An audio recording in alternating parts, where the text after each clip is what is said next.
coming tonight. I'm Ali, and I'd like to introduce tonight our speaker, Sir Vincent Fean. Sir Vincent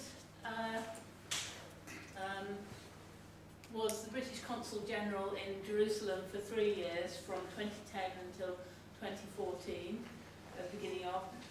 He's now retired from the diplomatic service.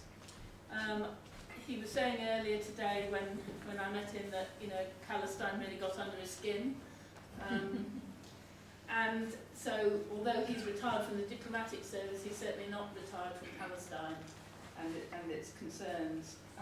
He's now a trustee of Medical Aid for Palestine, working under the patronage of Alan Wadham, who's a local man. And he's also a patron of the Britain-Palestine Friendship and Twinning Network, of which this group is starting to become a part with our little twinning development with Alaroo.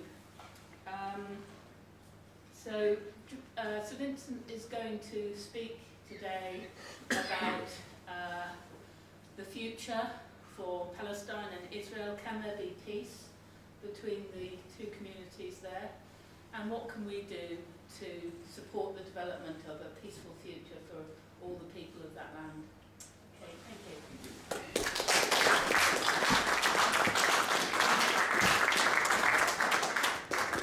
Thank you very much for being here. It's nice to be in Frome. It's my first time in Frome. And I found myself driving past Stonehenge today to get here, which I thought was a mistake, because I went very, very slowly indeed.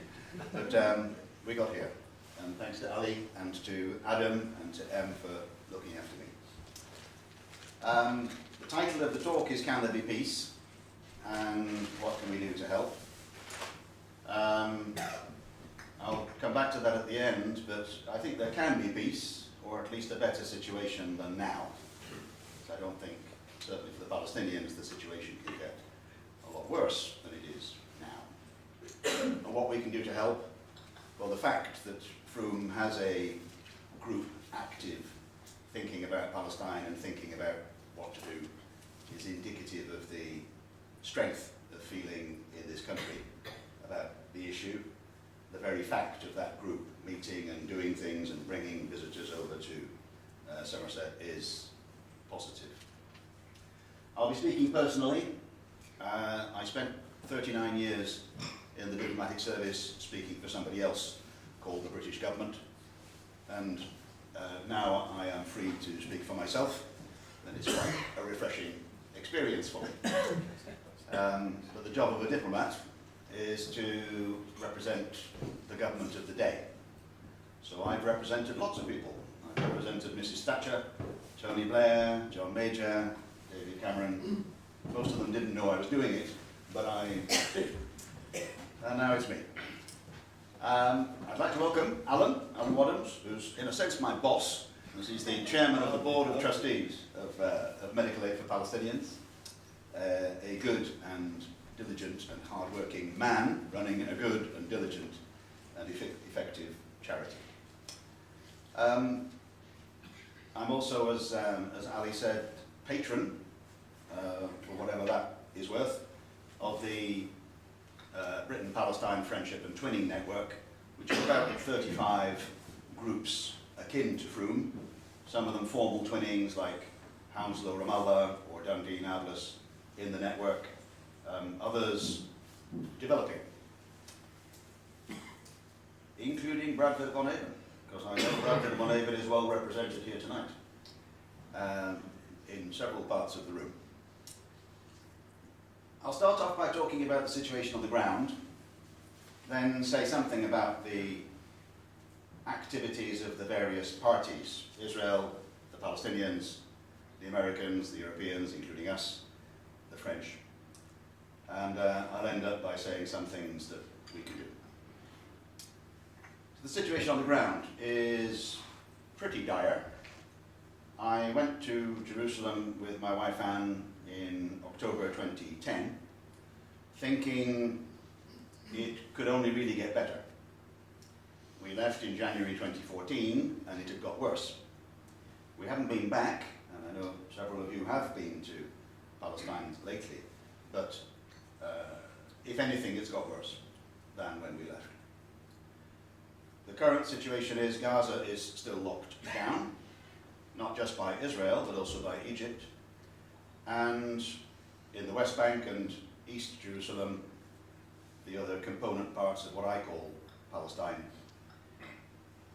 there are stabbings by desperate young Palestinians, a futile act which often leads to their death and sometimes leads to the death of Israelis.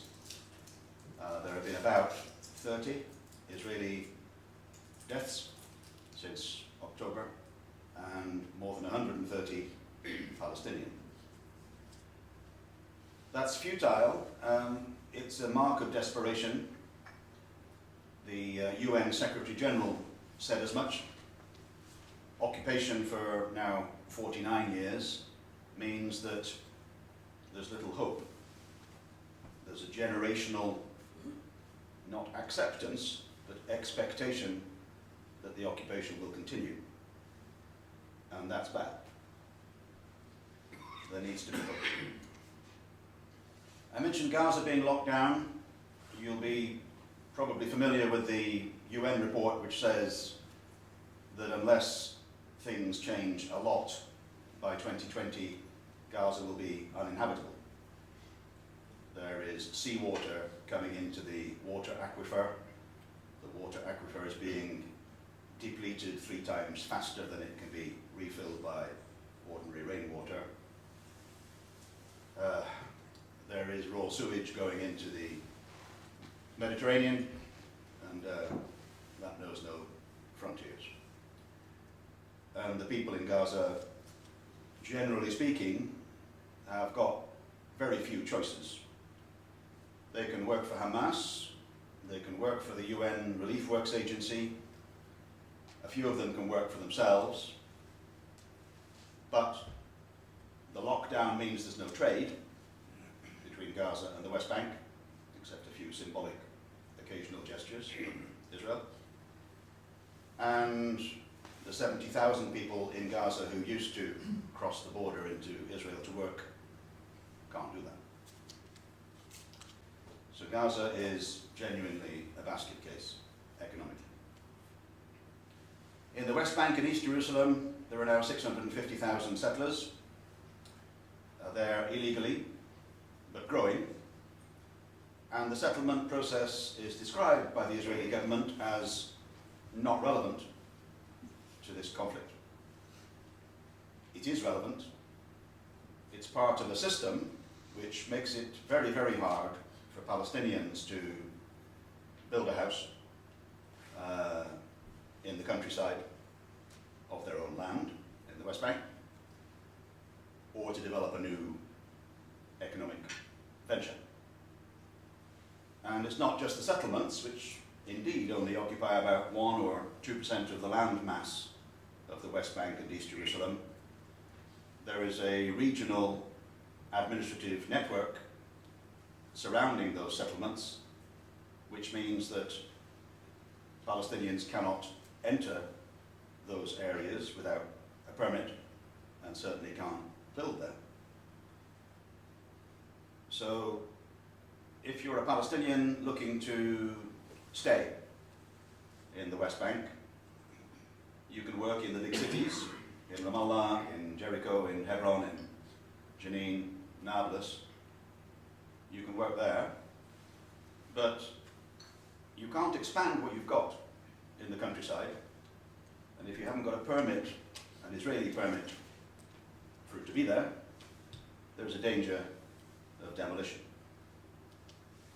Speaking of demolitions, the Israeli government has inherited something from our own UK mandate period up until 1948.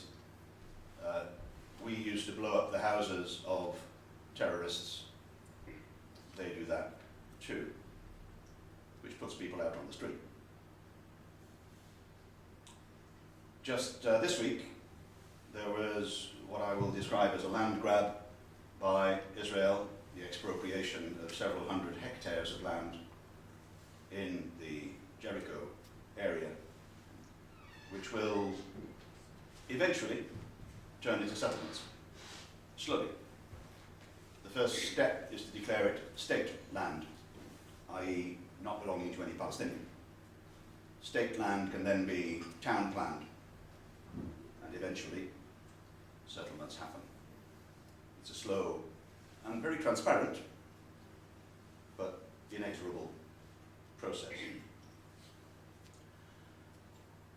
When I was in Jerusalem, the only time that I can remember the Palestinians actually winning was twice. The first speech by President Abbas saying, "I declare statehood," was in 2011. And when Mohammed Asaf won the Arab Idol song contest. If you read the Israeli and the Palestinian media, Palestinians tend not to win. On the politics, I'll start with Israel. I have to say I didn't deal with the Israeli government. That was the job of our colleagues in the embassy in Tel Aviv, with whom we worked very closely. So I didn't have any direct contact with the Israeli government. My patch was the Palestinian side, minus Hamas. We were not allowed to talk to Hamas. But the present situation as I see it with Israel is those settlers I mentioned constitute 10% of the voting population of Israel. There are 4 settlers in Mr. Netanyahu's cabinet. They are an integral part of Israeli society, albeit living on the wrong side of the border. And their influence is pervasive. It's in everything. In the military court system, in the army itself, in the police. They're omnipresent. And their interest, naturally, is in staying put and expanding. Mr. Netanyahu, I think, has been elected 4 times now, 3 or 4 times, as Prime Minister of Israel, in a coalition every time. This coalition is more right-wing than any, and there are people to his right. Some of them want to annex the Palestinian West Bank countryside that I mentioned. He probably won't do that. But he is interested in maintaining and expanding settlements. He has so far, coming up to the 10th year, locked down Gaza. And there is no prospect of bilateral talks between Palestinians and Israelis now. The Israeli opposition is led by a man called Herzog. Traditionally, what used to be called the Labour Party, is now the Zionist Union, was more interested in peace talks than Likud, the party of Netanyahu. The current position is that Herzog is saying now the time is not right for talks. He speaks of unilateral withdrawal from some parts of the Palestinian occupied territories. He's not in a position to do it. And the message is one of separation. Separate Arabs from Jews, because, and this is a deep-seated issue for the Israelis, Palestinians have fired rockets from Gaza. Palestinians have done and are spontaneously, in very small numbers, but spontaneously stabbing Israeli passers-by. On the Palestinian side, My job was to work with the leadership in Ramallah, so President Abbas's team and the Prime Minister and ministers of the Palestinian Authority. The international community declared they're ready for statehood in terms of administration and economic nous back in 2011, and that has never been unsaid.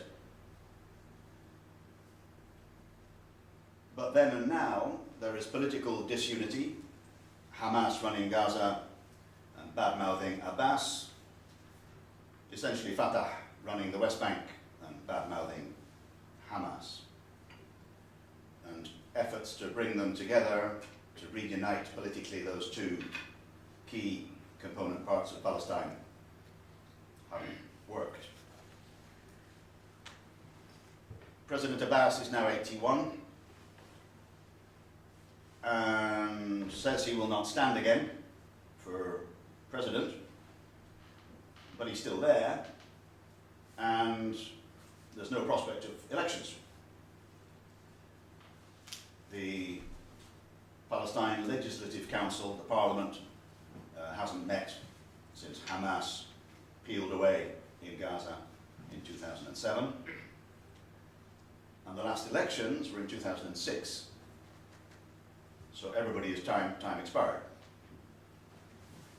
So there's work to do on the Palestinian side, but the balance of power, the balance of influence, the balance of control between the Israelis and the Palestinians is chalk and cheese. The Israelis control what needs to be controlled, in their opinion, and the Palestinians don't. It's as simple as that. Usually, the West looks to the Americans for a steer on this issue. They switched off. We're in a presidential election year. It is politically dangerous in an election year to talk about the conflict or do anything about the conflict. To his great credit, Secretary Kerry, John Kerry, had a go between August of 2013, while I was still there, and April of 2014 after I'd gone. He did a lot of shuttle diplomacy, a lot of lobbying, a lot of quiet arm twisting. What he found was it's a lot easier to twist the Palestinian arm than it is to twist the Israeli. He deliberately didn't set up a framework for his effort. I think because that would be very hard to do,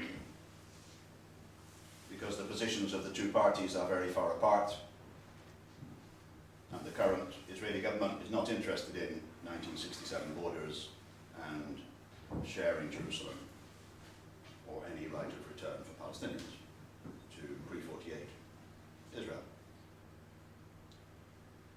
There's some talk of President Obama, before he leaves next January, doing something rather akin to what Bill Clinton did at the end of his time. As he was leaving office, Bill Clinton issued what are called the Clinton parameters, guidelines for an outcome. And then he walked. So they're in a file, but they have not been activated. Obama might do something rather similar, and that might turn into a UN Security Council resolution with a kind of end vision as to what the outcome might be. There's no certainty about that. Since we're talking about the Americans, a couple of words about Mr. Trump and Mr. Cruz.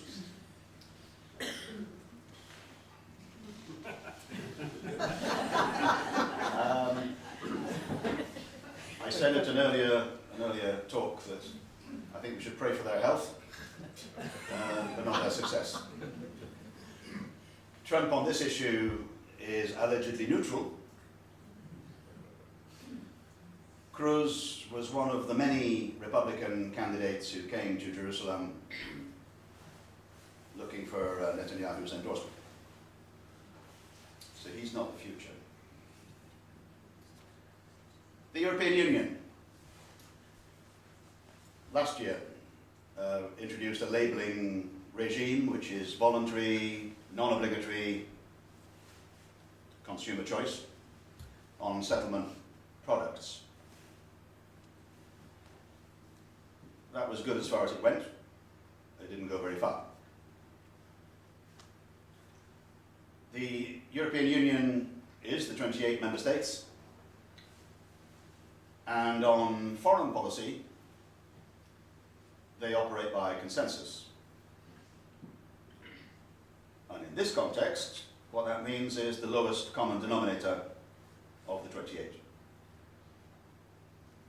So, expecting fireworks from the European Union is not a good use of time. Our own government.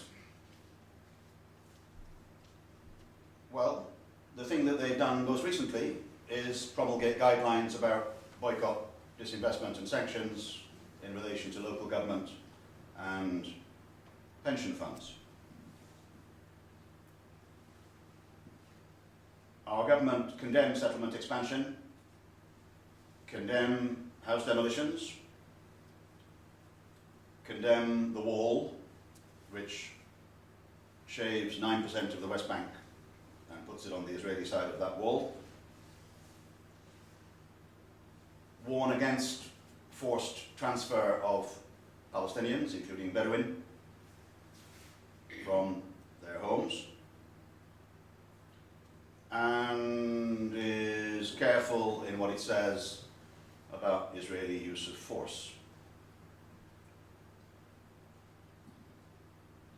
They also spend some of our money, which I am glad of, supporting the UN Relief Works Agency, which looks after the Palestinian refugees, who are growing in number, and UNRWA's funding is not keeping pace with that growth.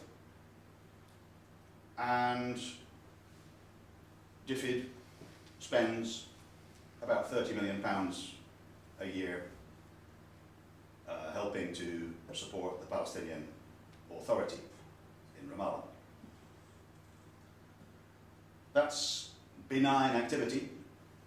It doesn't represent a policy. The only country right now that's doing something is France. They're, like us, foreign policy leaders in the European Union and permanent members of the UN Security Council. And they're trying to promote a two-stage international conference. First stage, a little bit easy, because Israel and Palestine won't be there. Second stage, bringing them in. And Abbas likes this idea, because the Palestinians are pretty desperate. The Israelis might like this idea, but are saying the only way forward is bilateral talks without preconditions between Israel and the Palestinians. That sounds okay-ish, but by no preconditions, they mean let's not base it on the 67 borders, let's not talk about Jerusalem, and let's not have any right of return. The French are sending their diplomatic envoy, Pierre Vimont, to London next week to try and talk our government into supporting the French proposal. The French have just changed their foreign minister, not because of this, but Laurent Fabius has just gone, and a man called Jean-Marc Ayrault has just come. Before he left, Fabius said, if this attempt by France doesn't work, either it doesn't happen or it fails, happens and fails, France will recognize the state of Palestine. He's gone now. His successor doesn't want to frighten the horses and doesn't want to occasion non-participation by Israel in this initiative. So he's saying nothing is automatic. Nothing is prescribed. So he's trying quite hard to get Netanyahu in. But the big question is, what is the shape of this initiative? What will it entail? Last thing on the international scene, the UN Security Council, where we and 4 others have a veto, is, in my opinion, the right place for this issue to be addressed. It hasn't been for the last 6 years, at least, because America in particular has been pushing for those bilateral talks and not wanting to persuade, cajole, press Israel in any public manner. This year, Egypt is on the Security Council, representing the Arab League, and there may be, repeat, may be, a resolution put forward by Egypt condemning settlements. It won't have any teeth, but condemnation of settlements is not a bad idea. There was such a resolution in 2011, for which France, the UK and Germany, then on the Security Council, all voted in favour, and the Americans vetoed it on the grounds that the UN was not the right place to address this issue. It is possible that the passage of time and the Kerry Initiative failure and Obama's liking of the Palestinian people may lead America to abstain this time. We don't know yet. On the substance, I think there are 3 possible outcomes on the ground. What is what we've got? That's the most likely thing. We've had it for a long time. Gaza lockdown, 10 years next year. West Bank settlements increasing year on year. That takes you towards an apartheid state. Towards an apartheid state. In what was the Mandate territory. Second one, which is also bad, is one state. I think that one state is probably not what's going to happen, because the Israeli government is more comfortable with the status quo, and a one-state outcome would make more clear, more plain, the disparity in rights between the occupied and the occupier. And the third outcome, which is the one that UK and other foreign policy is aimed at is the two-state solution based on the 67 lines, with Jerusalem as the shared capital of two states. It's the one I favour. It was the one I was brought up as a diplomat to favour. But it is evaporating because the settlements are preventing the contiguity of a Palestinian state, and the prolonged lockdown of Gaza means that Gazan Palestinians and West Bank Palestinians don't meet. What can we do? I said at the beginning, the very fact that you're here is doing something.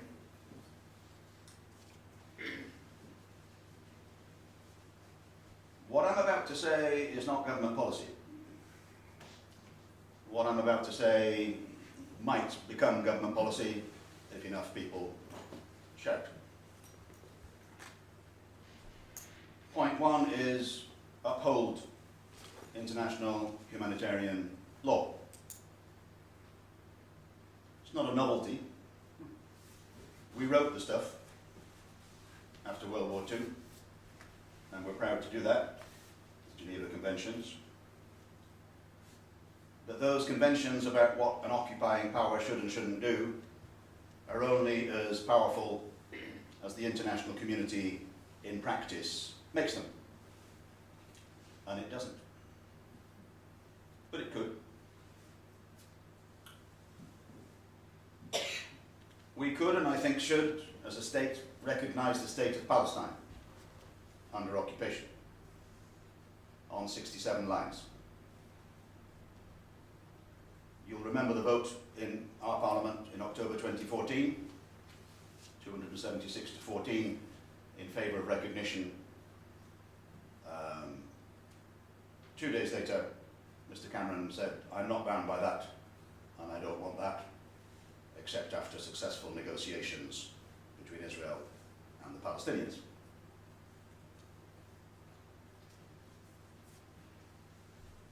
This is not, to me, a big point, the next one, but we could talk to Hamas. Others do, all the Arabs, the Turks, the Swiss, the Norwegians. We don't because their founding doctrine is opposed to the existence of the State of Israel, and because they kill people.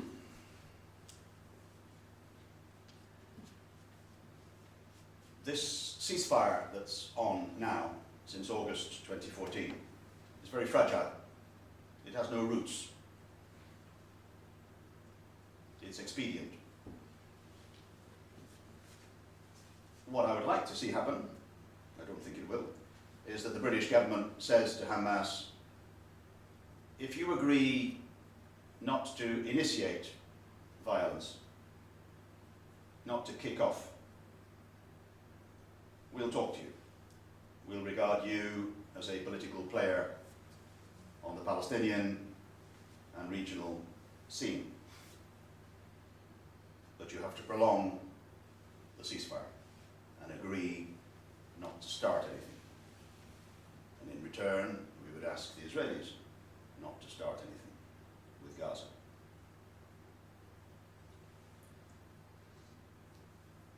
I think we need to distinguish clearly, and this is a point about anti-Semitism, we need to distinguish clearly in our own minds and in what we say between the Jewish people, who are worldwide and people like any other, Israeli voters who have power but are afraid, and the government of Israel, for whom, in my opinion, criticism is fair game in the same way that we criticise our government. That anti-Semitism is wrong,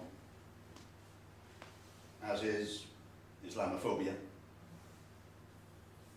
and we're getting large doses of both at the moment. At its roots, this is not a religious conflict. There are people who profess a religion and who are choosing their quotes from the Torah or the Quran with a very selective eye. I'm thinking of the settlers who say, God gave us this land, it's our job to kick the Arabs out. There are some like that. And I'm thinking of the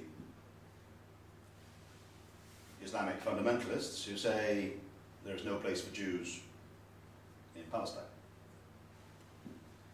But I don't think this is a religious conflict.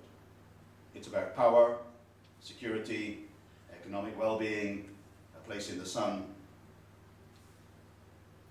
So labeling people by their faith is the wrong way to go. On practical things, if you can go and see for yourself, do. I know some of you do, and some of you may. Seeing is believing, and you can make up your own mind. There are church pilgrimages, there are secular organised visits. It's good to go. There are charities to support. I feel bound, Alan, to mention medical aid for Palestinians at this point. They're a good one, and they do no harm. It's quite hard for us here to affect the Israeli voters' mindset or the Palestinian young people's mindset. It's necessary that those mindsets should be affected, should be changed, but it's hard. So I think we need to concentrate on affecting what we can affect, which is our own government, UK politics, UK priorities. It means lobbying your MP until he or she gets tired of you, and then doing it again.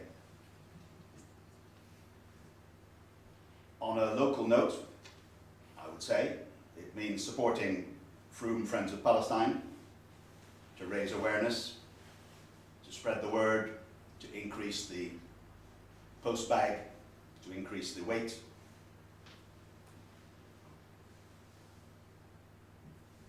And what are we lobbying for? I think equity is what we're lobbying for. But on the political level, if France later this year moves to recognise the state of Palestine, we should urge our own government to do the same. There is a risk that that could just be a gesture. It would need, frankly, a change of mindset by our own government to accompany recognition with a tougher stance on upholding the law. It's people who break the law, international law, are committing crimes. I think we should stand by our values, which are reflected in that set of laws.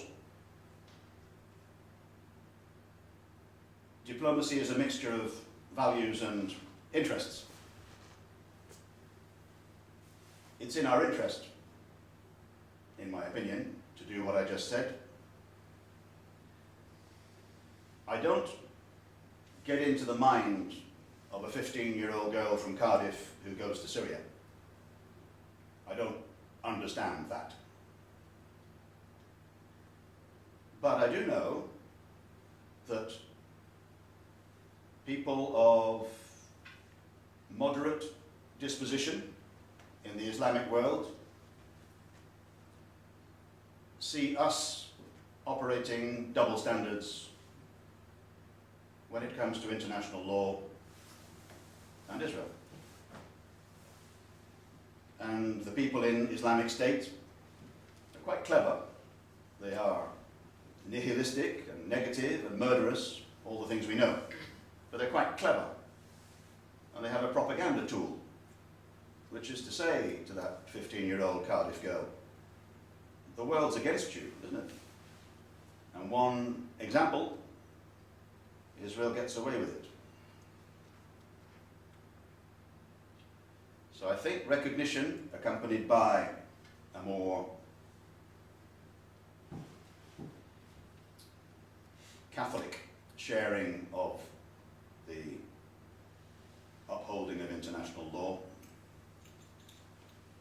would take away that propaganda tool.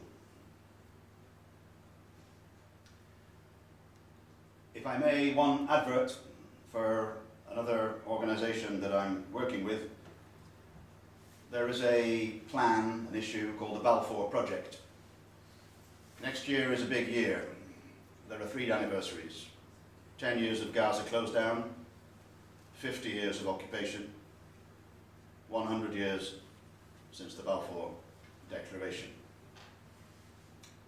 There's a website, inevitably, www.balfourproject.org. On it, a 20-minute film about the promise, the Balfour Declaration, and our time in Palestine, and several articles. The objective, in my view, is to show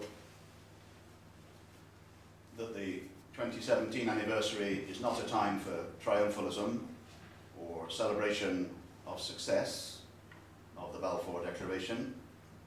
At best, it's unfinished business. There is a state of Israel, but Palestinian rights are not there. Now I come on to a tricky bit, because what I was describing as the most likely outcome is the status quo staying. Somehow, the international community, and that essentially means us, collectively, have to make our best alternative to the status quo more attractive to those Israeli voters. And I'm afraid that probably means making the current status quo more uncomfortable for those same Israeli voters. One symbolic gesture would be to ban settlement products. Our government won't do that, nor will any other in Europe. But I see logic in declaring not only the buildings that settlers dwell in illegal, but the settlers acting illegally by being there, and what they make illegal because it is Palestinian material that they are using, be it dates, be it stone, be it whatever. And the Palestinians do not benefit from that activity. As I said, our government won't declare settlement products illegal. We can, in our own right, make sure that we don't buy them.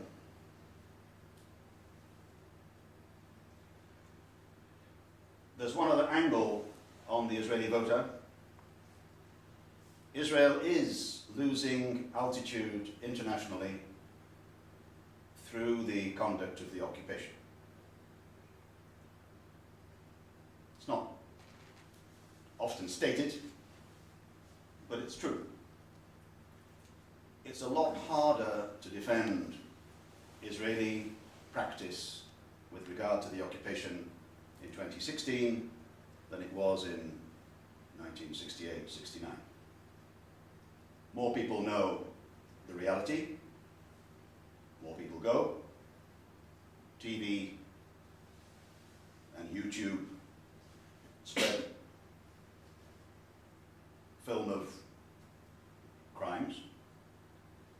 And Israel is increasingly isolated internationally. And as I said earlier, criticism of the Israeli government for its policies is not anti-Semitic. I would go further and argue that it's only actually the two-state solution that can remedy that problem of isolation of Israel, now and ongoing, and therefore the best long-term interests of both peoples are served by that solution. I'll end by saying that there is urgency about all this. It is getting worse. But it's a marathon to address rather than a sprint. So we have to keep going. It does matter. It matters to all Palestinians. It matters to the future of the people of Israel. It matters to us and our values and our interests. So to answer my title, yes, there can be peace, but it will not happen without justice and without space for both peoples to live and breathe. Thank you.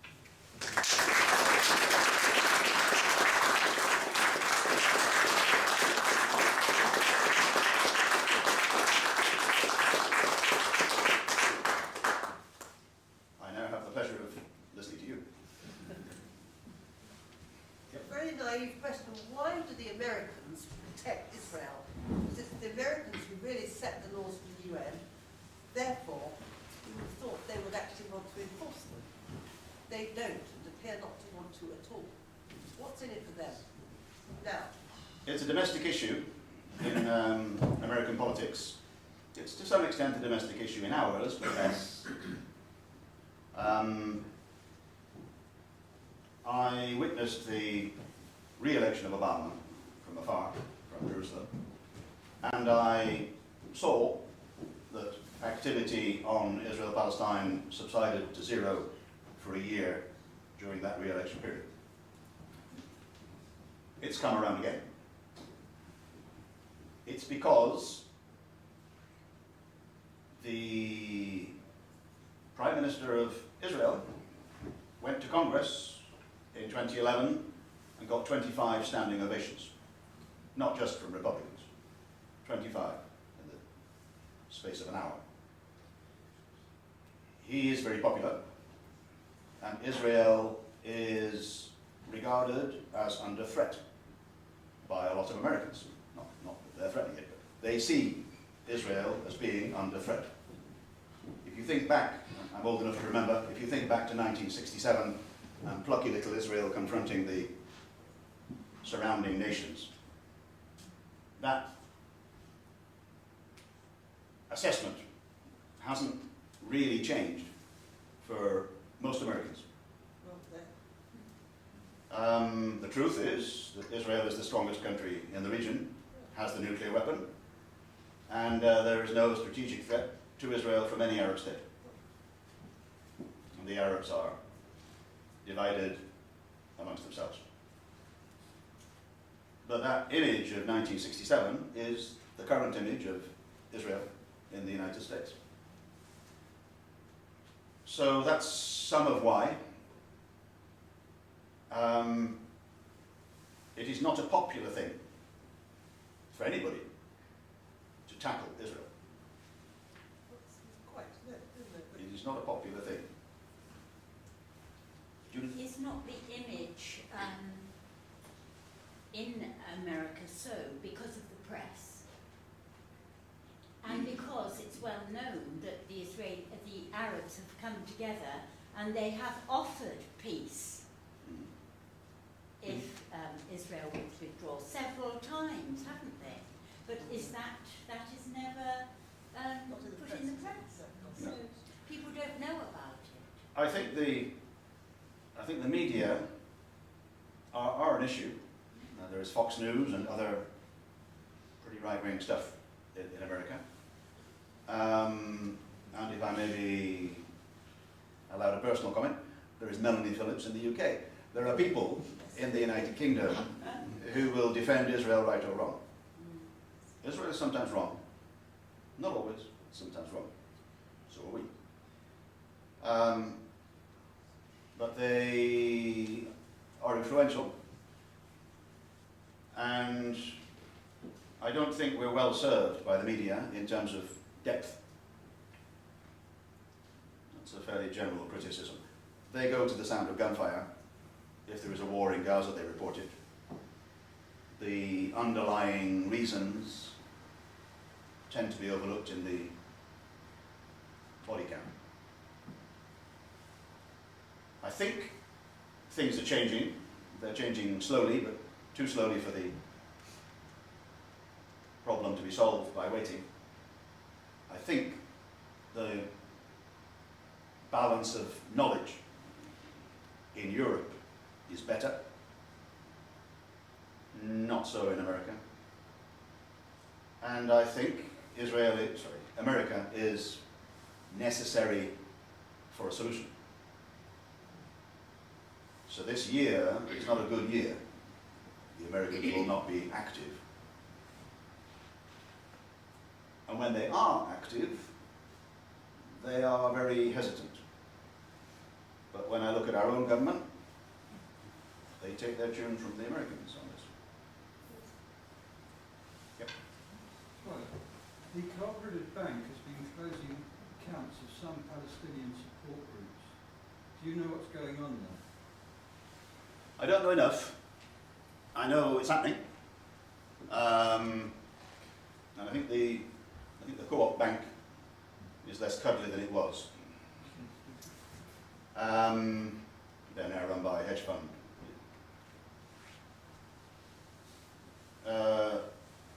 I do know that there isn't a lot of money to be made in servicing Palestine. It's not oil rich, it's divided, one part of it is almost cut off from the world. And banks have been fined by American courts, and in some cases I think UK, for instance, alleged money laundering with Iran. So if you're a banker, which I'm not, and you weigh up the profit to be had by sending Froome Friends of Palestine money to a village in Palestine versus the compliance costs of explaining that to somebody, you cut and run. Yeah, Bridget. To go back to the American situation, do we know how Mrs. Clinton, I mean, Obama liked the Palestinians and fell out with Netanyahu, but nothing has changed. What's Mrs. Clinton's position? I'm assuming she's going to win the American election and not Donald Trump, in which case perhaps we should...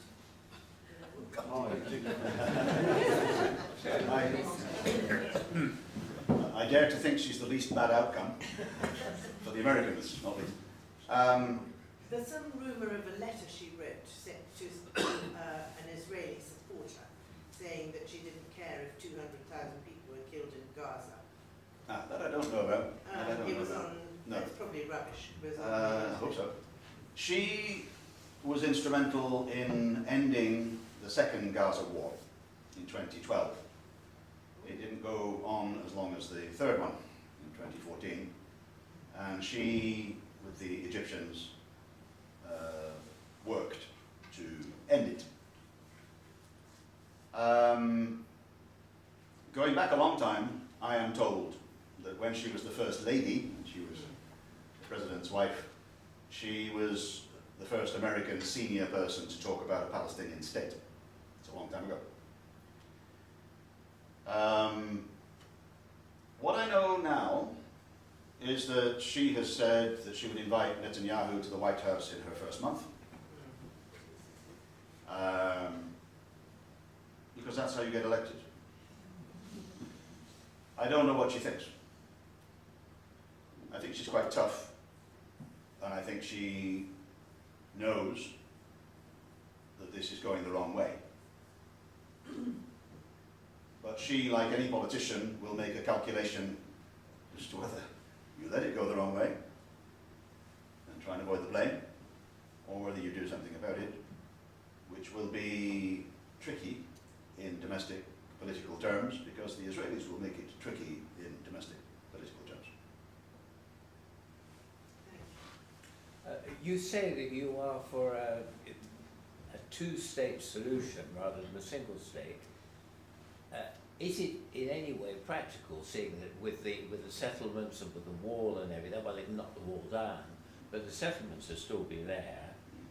And I mean, personally, I would like to see a single state with everybody with equal rights to vote and things. I mean, you think that is out of the question? Equal rights for all. I'd like to believe it, but I don't. I don't believe that that is what would happen. Because Netanyahu, he says he has to have a Jewish state, what he wants. Yes. And presumably all that right-wing people, that's what they want, the Zionists and everything, want a Jewish state. And they've had to forget that. There are some on in his coalition who want the land without the people.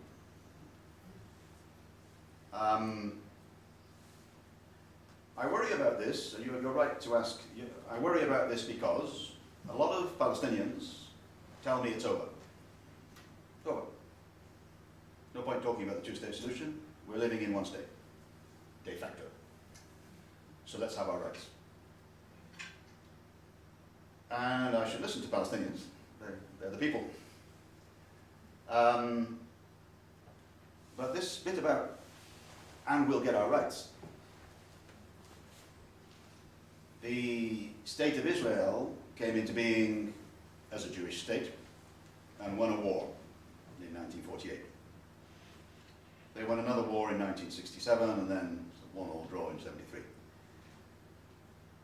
I don't think that the people who are running that state, whoever they may be it Herzog, be it Netanyahu, be it whoever, are going to allow a situation to arise where an Arab majority has equal rights with a Jewish minority in the State of Israel, however you configure it.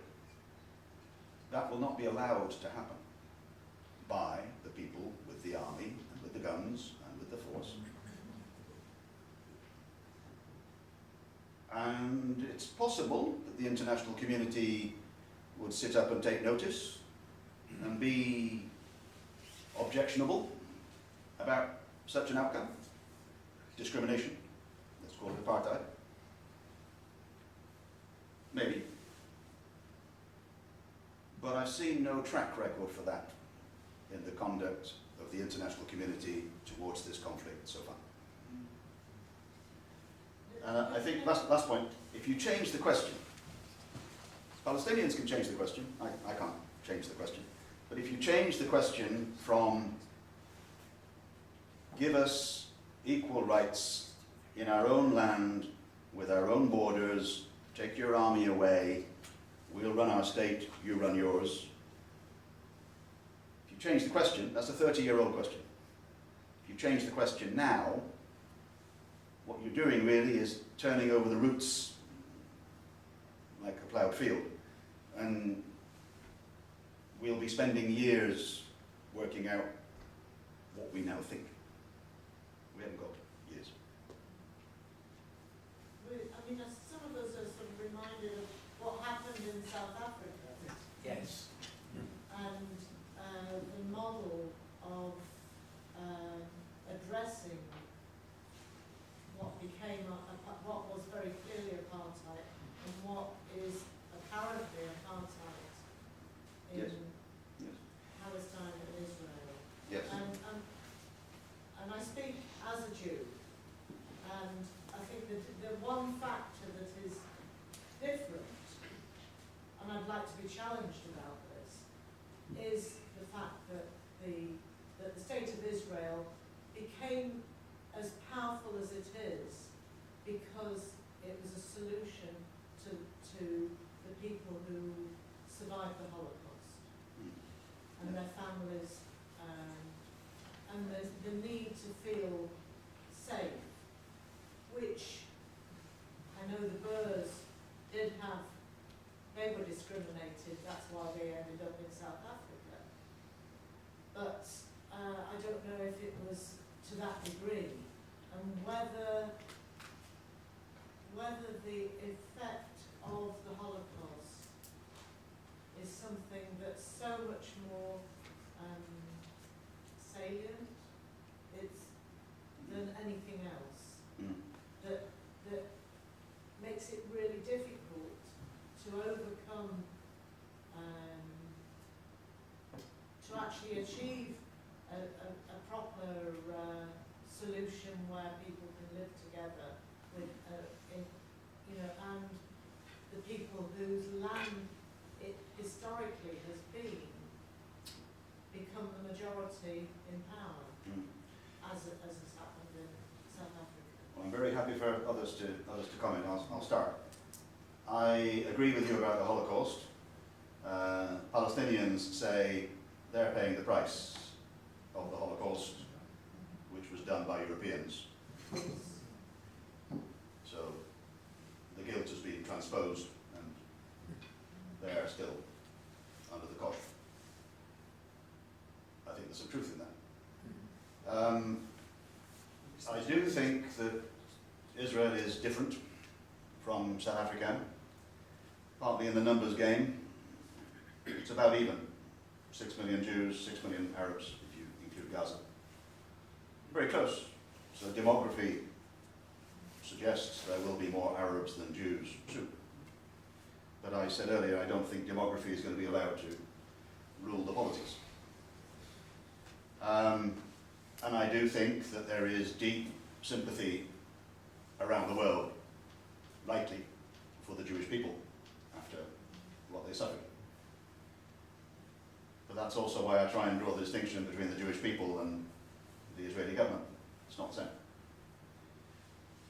So I think the Holocaust plays a big part in what Europe and America governmentally say and do. About a month ago, the Foreign Affairs Council of the EU issued a 2-page statement about what Israel's doing wrong. And in the middle of it, it said, we will never boycott, disinvest, or sanction Israel. So there's a long list of things, the things I mentioned. They're not a secret. But bedded into that statement was a consensus of 28 member states, foreign ministers, saying, we're not going to boycott, divest, or sanction Israel.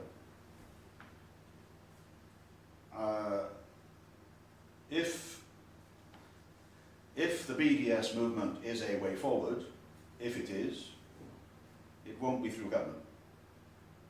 It won't be through government. It'll be through civil society, maybe the way the South Africa movement began. And governments will be the last to do it.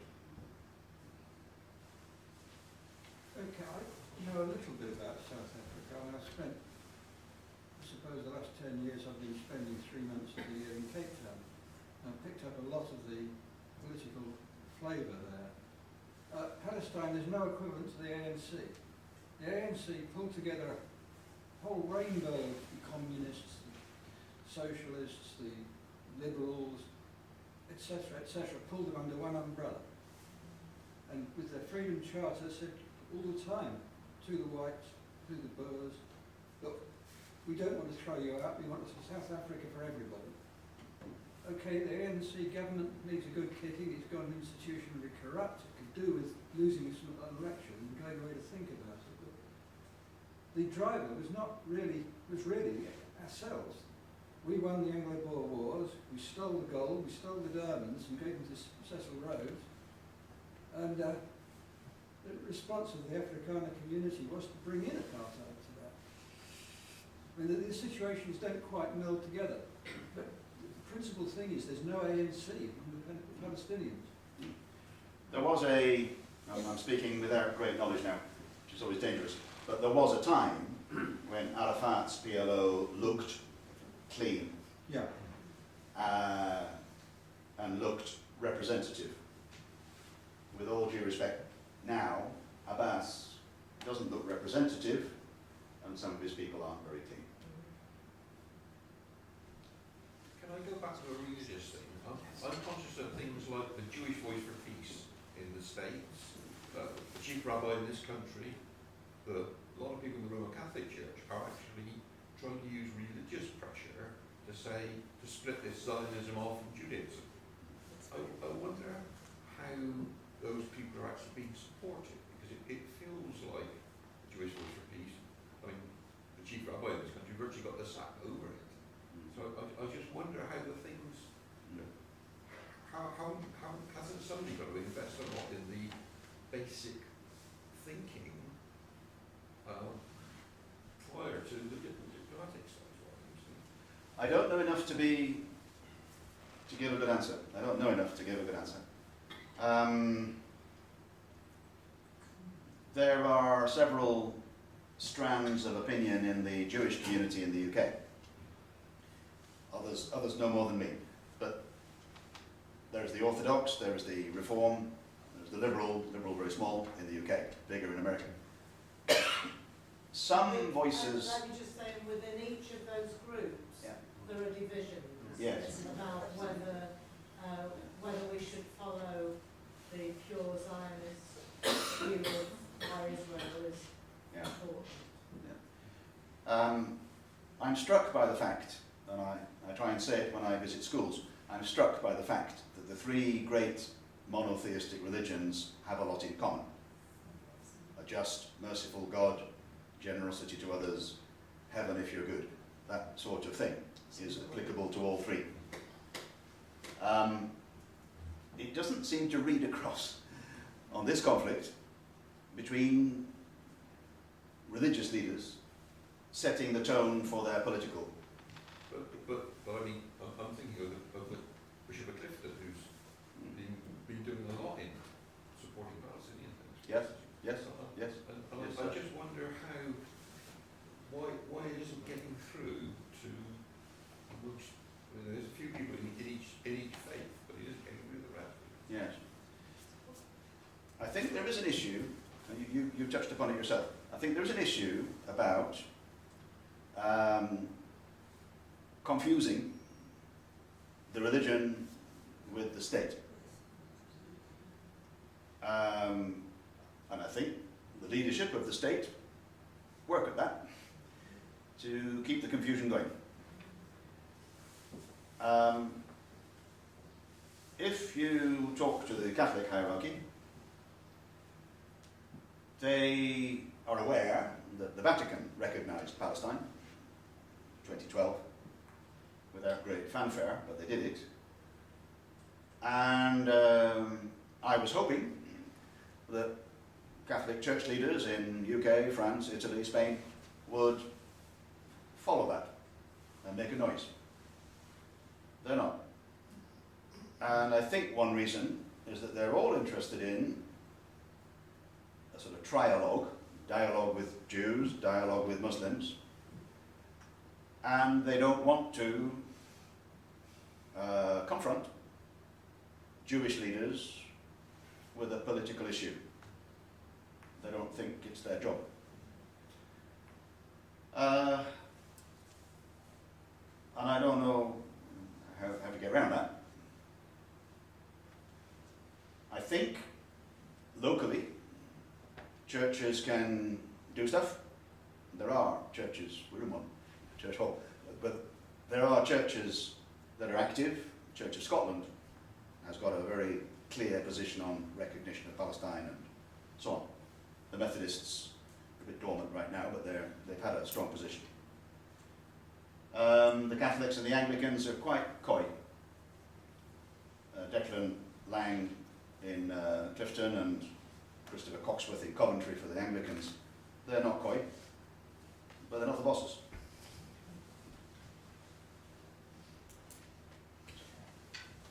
very interesting what you said. You made the point that we're very short of time, that the creeping settlement in the West Bank, and it's designed specifically, isn't it, to erode and erode and erode until it's no longer viable. You've also pointed out the governments aren't going to do anything dramatic. You've also pointed out that it's the Israeli people who hold the power to actually force their government into listening to the international community and the voices for change. And surely the only way to actually do that on a timescale that is remotely appropriate is by international sanctions, as per South Africa. And anything less is just fiddle. Well, we can make noises. We, That's fiddle. the people, can make noises. And our democratically elected leaders are supposed to pay some attention. The bigger the noise, the more attention they're supposed to pay. You're right, we are running out of time. Western governments hesitate, to put it politely, hesitate to pick up these prickly issues like sanctions. And as I said earlier, they have actually vocally said, we're not going to do that. Altogether, 28 of them. So that's pushing water uphill. That's frankly what I'm asking you to do, is to make sufficient noise. The logic of what you said is irrefutable.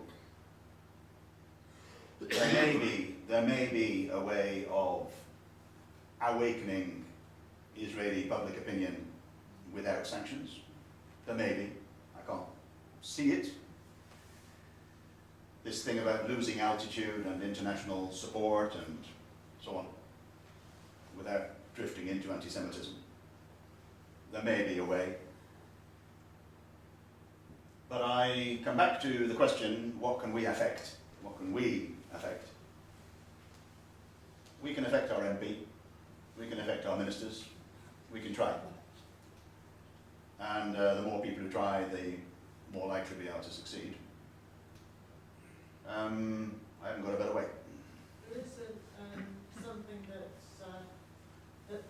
some people in Israel and Palestine are doing, which is actually bringing Jewish and Arab children together in educational and cultural activities.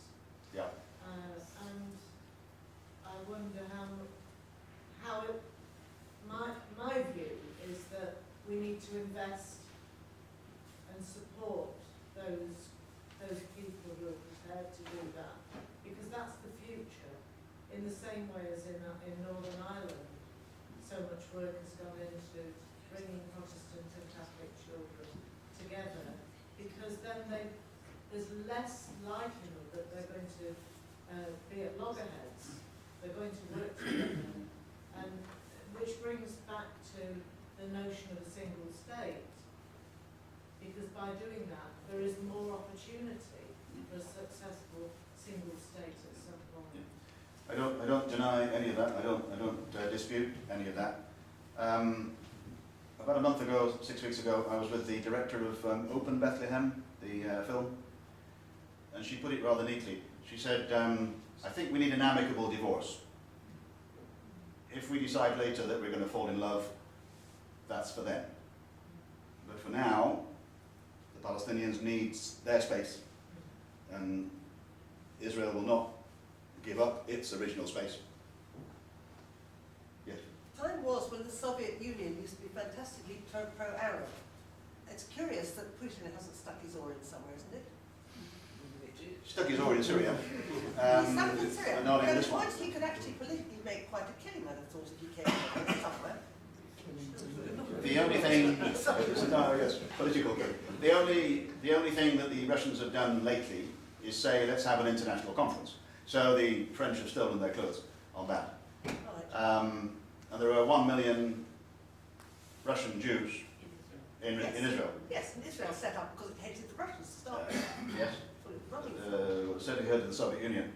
And the 1 million Russian Jews, or not all Russian Jews, they're all Russian, they're not all Jews, but they They have elbows, and they are part of the political movement of the Israeli body politic to the right. Alan? People say, or some people say that nothing is going to change on the ground in Palestine while Netanyahu is good and remains in power, and that Mahmoud Abbas remains as president. Do you think that is so? And if there is change in the political setup of either of the two parties, do you think this could lead to improvements in the situation? No. Or do you think possibly that the Palestinian Authority could collapse? In which case, what would happen? Sorry, not a difficult No, question. I think the Palestinian Authority can collapse. I don't want it to, but it can. It is not loved. It is not in power in Gaza, and it is not loved in the West Bank. But it does provide bread and butter for 1 million people, 160,000 civil servants, teachers, doctors, lawyers, not lawyers, police. That's 1 million people with the extended family. So killing that should only happen if we know very certainly what's going to replace it. It won't be Israel on a white horse. It won't be that. We know that. On the personalities, if I can be frank, a senior Labour UK politician said to me, what we need in all this is leadership, i.e. leadership from Netanyahu, leadership from Abbas. That's a recipe for waiting again, because Netanyahu is not leaving the scene, and Abbas doesn't want to. And I, again, frankly, don't expect much from Netanyahu. I've learned not to expect much from Netanyahu, and I've never been disappointed.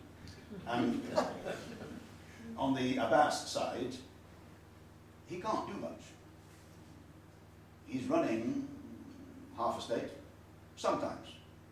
Not on security, but bits and pieces. So his power is very limited. The one thing that he can do and that he's not doing is reunite politically Gaza and the West Bank.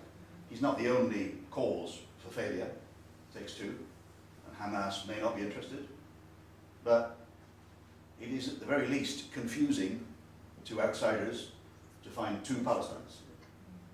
One Islamic fundamentalist, one secular pro-Western. That's not the way it should be. And I think Abbas has a role to play there if he chooses to play it, because it's a Palestinian question. So, I don't want the PA to dissolve. Some say if it dissolves then there'll be a crisis and it's kind of cathartic. What I've learned about this conflict is that just when you think it's at its bottom, something worse happens. And I think the collapse of the PA would be that. So, may I say, I wonder if it's worth remembering that there are lots of small groups that are meeting in Jerusalem and in other places in the Holy Land and in this country that bring together both Arabs and Jews and are working for peace. There's a film that I know I gave to Through Friends of Palestine about bereaved families from both groups coming together in Israel and talking and sharing, and having been initially having very opposing views, through their grief they are able to share and come together and understand the other side's point of view. And I think there's a lot of very small but very quiet but quite powerful groups that are working in these ways out there. You're right, I've heard about them. And because there is loss and bereavement and damage on both sides, it's a powerful unifying force in a way. And there is the search for common ground, there is one voice, there are people out there trying to do good. What doesn't seem to happen yet, anyway, is change at the political level. It's getting more entrenched rather than better.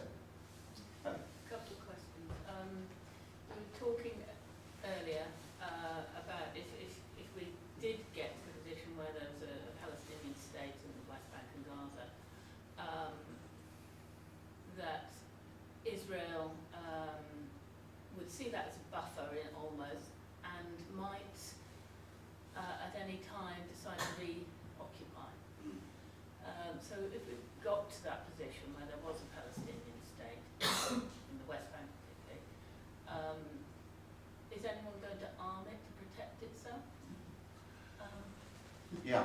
I hate to say that, it's quite... No, but the security issue is a big issue because it is hard for any outsider to say to an Israeli, take a chance, take a risk. Take a risk that rockets will not come from the West Bank into Jerusalem in the way that they have come from Gaza to very near Jerusalem. And it's not possible, I think, for an outsider to knock down the argument that Israel's security is, for them, paramount. It is possible to argue that their security will be enhanced if their neighbours have something to live for. If there was an outcome, it would need the IDF, the Israeli Defence Force, to stop blockading Gaza and to pull out, leave the West Bank. That is, if those two things don't happen, it's not Palestinian sovereignty over their land. To fill that void, the West Bank Palestinians have already said that they don't want an army. They don't want helicopter gunships and F-16s. They therefore are not planning to equip an army.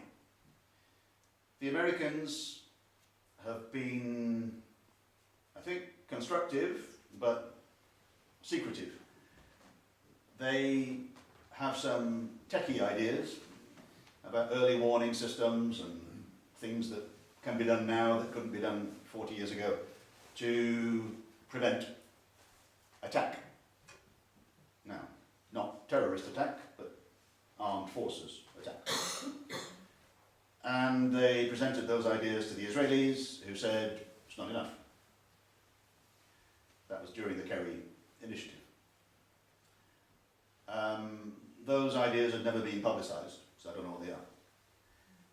But there are, at least conceptually, there are ways of having a NATO, American-led force on the 67 border to enforce peace.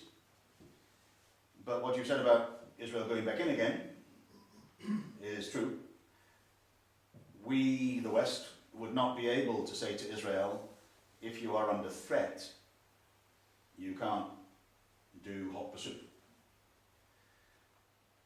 What that buffer force would be trying to do, I think, is to minimise that risk. But you can't stop Israel wanting to defend itself. What you can try and do is stop it defending itself beyond its borders. Can I ask another question?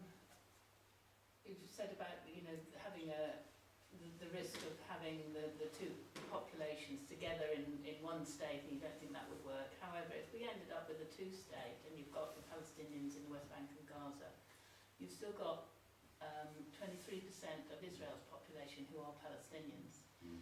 They will be in what position? Probably worse off? Today they're better off than the bulk order of Palestinians.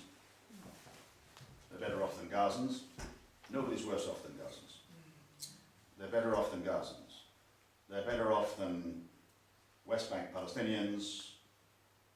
They have the right to education. They have the right to vote. They have a glass ceiling, but it's not a legal glass ceiling. It's de facto not legal. And I once asked the mayor of Nazareth, what do you want? I was trespassing because he's in Israel and I didn't do Israel, but I happened to be there, and I asked him, what do you want? And he said, we need to make our life in Israel using the laws of Israel, if necessary, against the state of Israel to get our rights, but within that state. So I remain a two-state solution person, not an assimilation of the entire Palestinian people and then a takeover, if you like, of what is now Israel. I think that one way or another, those 23% have made their choice. I've got to wind up, says Adam. Last question. In your, Next to last question. sorry, Yes? in your professional work in Israel, it's maybe a very stupid question because such things would have been probably very covert, but were you aware of any back channel going on Between who and who? between Israel, people of influence on both sides? Oh yes, all the time. It just didn't go anywhere. Yeah, yes. Yes. There have been constant discussions.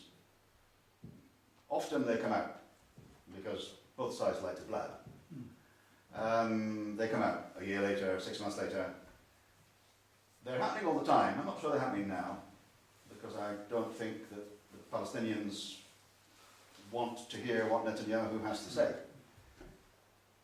But yes, back channel conversation goes on a lot. Third party discussions with Hamas goes on a lot. The UN does it, and the countries that I mentioned do it. Sometimes the UN does it because Israel wants it to. So it isn't as if there's no conversation, but the ground doesn't get better. Last question. Yes. In your view, how much has the Syrian conflict impacted on the Palestinian situation, and in what way? Right. And part of this question also is: has there been any official declaration? Has it been? Official declaration on the part of the Israeli government concerning the Syrian conflict, or just silence? Right. Okay. I've always thought that the conflict we've spent more than an hour talking about is fundamental to peace in the Middle East, partly because of what Judith said about Arabs getting on with Israel if there was a deal on withdrawal. That would change the atmosphere, change the environment, change the terms of trade, change the terms of life, fundamentally, for the better. But I have to agree for once with Mr. Netanyahu when he says, I didn't start all these things. I didn't start Yemen. I didn't start Syria. I didn't start Libya. Don't blame me. I can't blame him. I don't think that the Syrian-Israeli conflict, it's been a cold peace since 1973 between Syria and Israel. I don't think that that conflict has occasioned the bloodbath that we're seeing now. It's worth saying that the most misfortunate victims of that bloodbath happen to be Palestinian.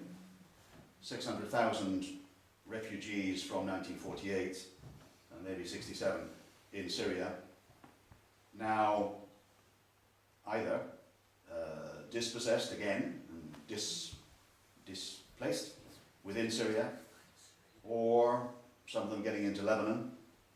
Jordan won't take them. Jordan won't take them. So they've got enough Palestinians, thank you. So they are, again, the weakest party, and they are suffering, along with Syrians, of course, but they are suffering yet again. But I don't think I can lay the responsibility for what's happening in Syria at Netanyahu's door. Adam, you wanted me to stop. Oh, we had to get the chair back. Thank you very much indeed.